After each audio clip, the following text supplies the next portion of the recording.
Okay, so this is a new unit. It's Unit 5. We're talking about houses and apartments.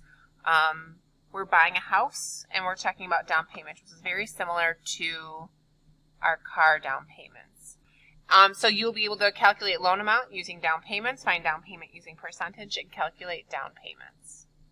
All right, so let's get some vocab down first. The principal is the amount you're actually taking out for the loans. It's pretty much like the cost of the house. If we're talking about cars, it was the sticker price. So it's what your house cost is listed for, and then you have the option of putting down a down payment. So now in a car, we talked about no down payment. We talked about $5,000 down or other amounts down.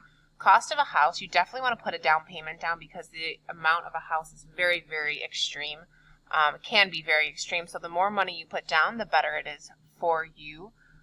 For your monthly payments, similar to our car. So a down payment is the amount of money put toward the house that gets taken out of your loan amount. And then the mortgage is what you're financing the house for. So it's pretty much like your monthly payments after your down payment has been accounted for. So that's that.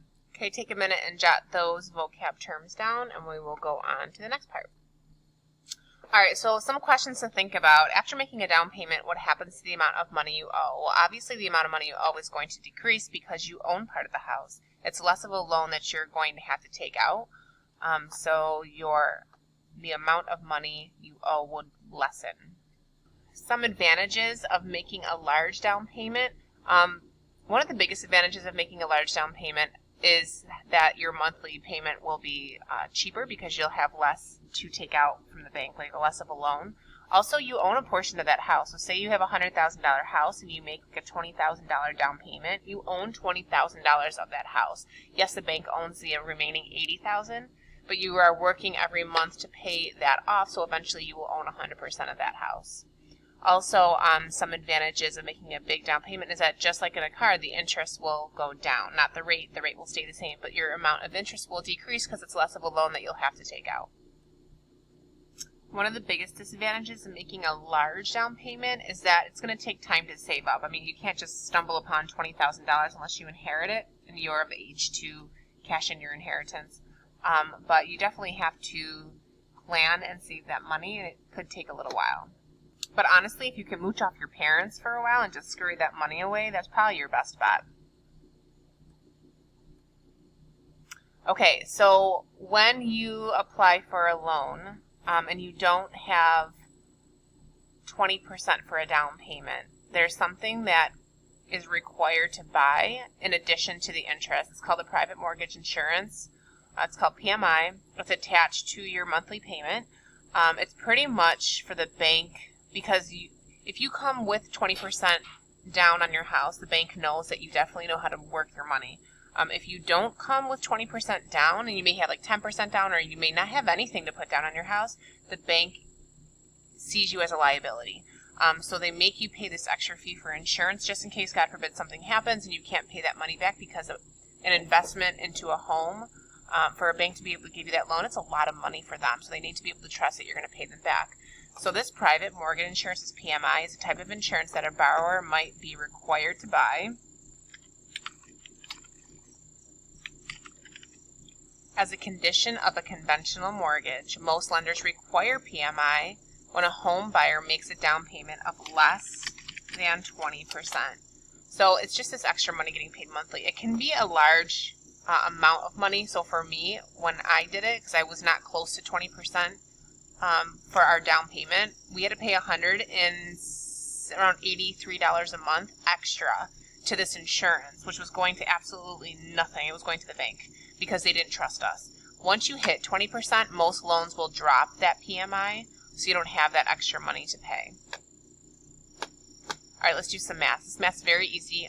You guys have done this before. The cost of a home is $125,900. Frank makes a down payment of $50,000. What will his mortgage be? This is just straight up subtraction. $25,900 minus 50,000. So the amount of his loan will be $75,900. I mean, that's a really big difference. That's definitely going to affect the monthly payments, make them a lot smaller, more affordable. So if you do save your money, you can end up getting a really nice house that will be affordable to you because you'll have less of a loan to take out. The cost of a home is $250,000. If Rebecca makes a down payment that is 20% of the listed cost of the home, what will her mortgage be? Okay, so this is a two-stepper. I'm not giving you the down payment, but I'm telling you it's 20%. So the first thing we're going to do is we're going to find that 20%, like we have been this whole year, which is $50,000.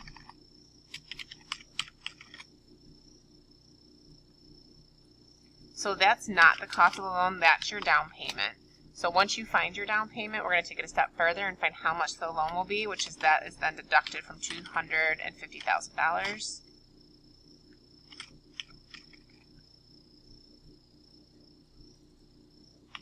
Which is straight up easy math of $200,000 for our loan.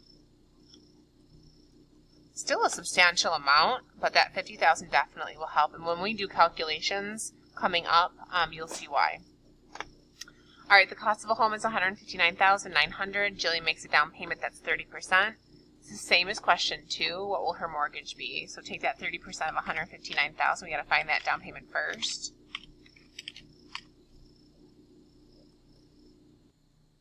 Which is $47,970, and then we're going to deduct that from the cost. So that's your down payment. And we're going to deduct that from the cost of the house, which is the $159,900.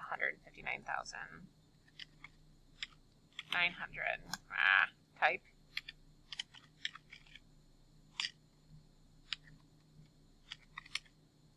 And that gives us a mortgage payment of $111,030. If Kyle has an $88,000 mortgage and the house originally cost $120,000, how much money did he pay for his down payment? So his mortgage is $88,000, or his loan that he's going to take out. He paid something. The original cost of the house is $120,000. Again, straight up subtraction.